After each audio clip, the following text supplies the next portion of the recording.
bad boys, what you gonna do?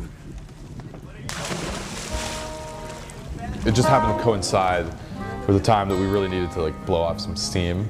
The town we were in was in between Lausanne and Montreux on the lake. And we watched 3 successive fireworks shows, one in Lausanne, one in Montreux, and then the one right in front of us in our town. Like, it was so spectacular. It was such a crescendo because, you know, we saw the furthest one first, then the second closest, and then in Vevey, right in front of us, this insane fireworks show, sitting in the middle of the lake.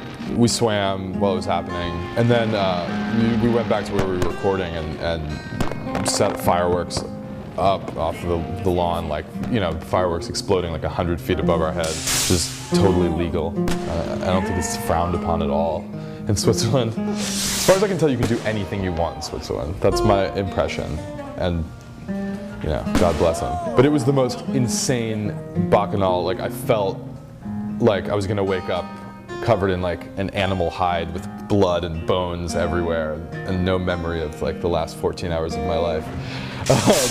It was a real Lord of the Flies-y experience. But it was great. I mean, it was, to see a city that beautiful and lit up by fireworks was so mind-blowing. And I felt really lucky that we actually got to be there because it is a uniquely Swiss holiday, and it was a really good excuse for us to get out of the studio and get wasted. I hate children, puppies, and God. Keep it clean, not on camera. Don't ever tell them how you really feel. Children, lie through your teeth. Keep that shit out of here. I'm not kidding. I think being there all together was a big factor in you know, being able to focus, because, you know, around here, you know, obviously in my daughter's room and stuff, there's so many there's a lot of responsibilities, you know, you have to, so just being in an isolated place with no one, and frankly there was no one around. I mean, there wasn't even like a nightlife kind of situation. There was no going out, there was no going anywhere. You know, it forced us to focus.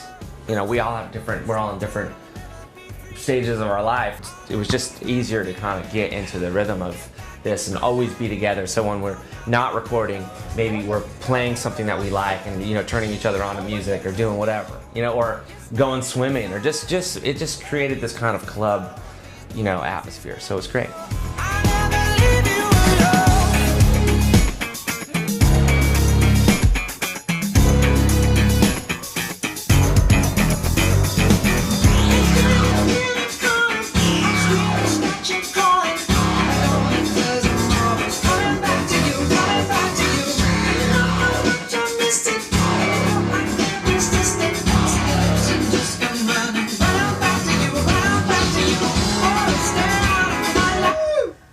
Figure out where we want to start. Want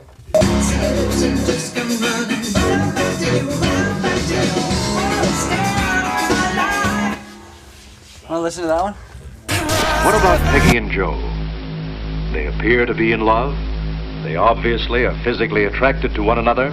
Right now, they're radiant with excitement and the thrill of taking matters into their own hands. People always talk about the sophomore slump and the second record being hard and all the pressure on a second record after the success of a first record. But I think, which we definitely experienced, no question about it, before the second record, but I almost feel like there was a little more internal good pressure, but pressure nonetheless on us this time around. Just because with the first record you kind of get your foot in the door, and then with the second you sort of demonstrated whether you have staying power or not, but the third record is like, you know, there's a lot that rides on this record, I feel like, in terms of our, like, really being able to say that we've carved out a niche for ourselves. And if we do have any longevity in us, you know, I think it'll really be determined by the relative success of this record, or its abject failure. We'll see. The stress that goes along with making an album sometimes is very helpful, because it pushes you to do things that you wouldn't normally do and come up with parts you wouldn't normally come up with if you were just sitting back and having a nice idyllic time in life. And that's another funny issue. I wonder if you've talked about this with Adam, about how it seems like every time we've made a record, somehow his life has gone into shambles a little bit emotionally right before it's time to start writing songs. I really don't know if he subconsciously sort of creates that situation for himself so that he'll have stuff to draw from for lyrics. But it's kind of interesting to see how that's worked out every time we've gone in to make a record. I mean, at this point, I feel pretty unself-conscious about the whole idea of writing lyrics, regardless of whether it's deeply personal or not. They're still mine, and you know, no one. At the end of the day, there's not a name tag on them. You know, no one really knows what they're about, or who they're about, or anything like that. So I get to keep that to myself. People can speculate all they want about what something means, but as long as I know that it's something that I experienced that's real for me, I don't have to hide anything. Yeah. Were we still gonna use that, change that pre-chorus? We were, but I think it's great that it gets to the point. And the bridge is really good. Yeah, I like that pre-chorus going into it. It's really, too long. Yeah, you know what I mean? Because it's kind of, these phrases are pretty long. By the time it gets to the chorus, it feels like it should. It just doesn't make sense. It seems like No, but that would be a fine bridge. Yeah.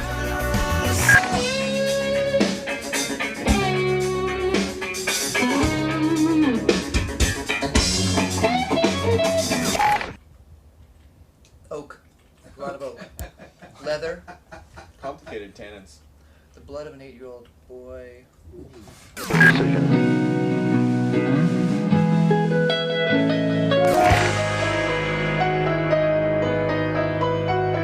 She has got me locked up.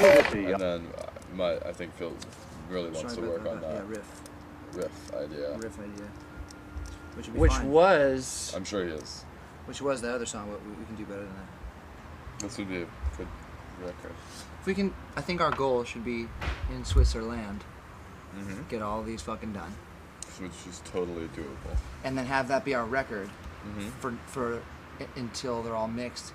And I think that when we finish these, we should go home, honestly, because we're gonna need a break after we finish those for sure. Yeah. We finish these, we fucking go home, we regroup, do a little more songwriting, and if we can squeeze 1 or 2 more songs that can beat a couple of these. Yeah, exactly. We do it. If not, that's a great fucking. It's really good.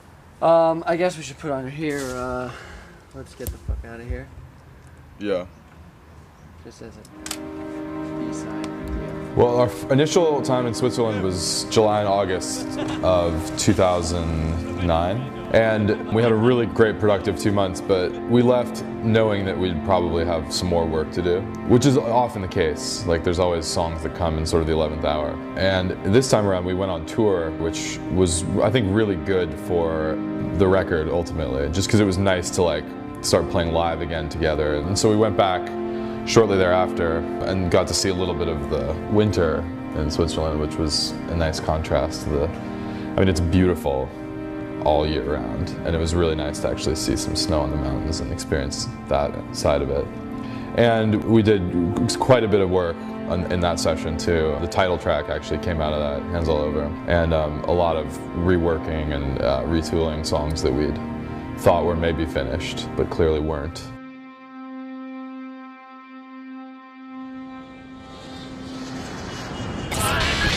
This stereophonic tape player is not just ordinary hi-fi. It isn't? No, sir. This is hi-fi plus. This is a new dimension in sound. This is what I want to hear already. Okay, but when I push the button on the tape, you'll have to turn off the projector. Have you got that? When I see you turn on the tape, I turn off the projector. Right. Now.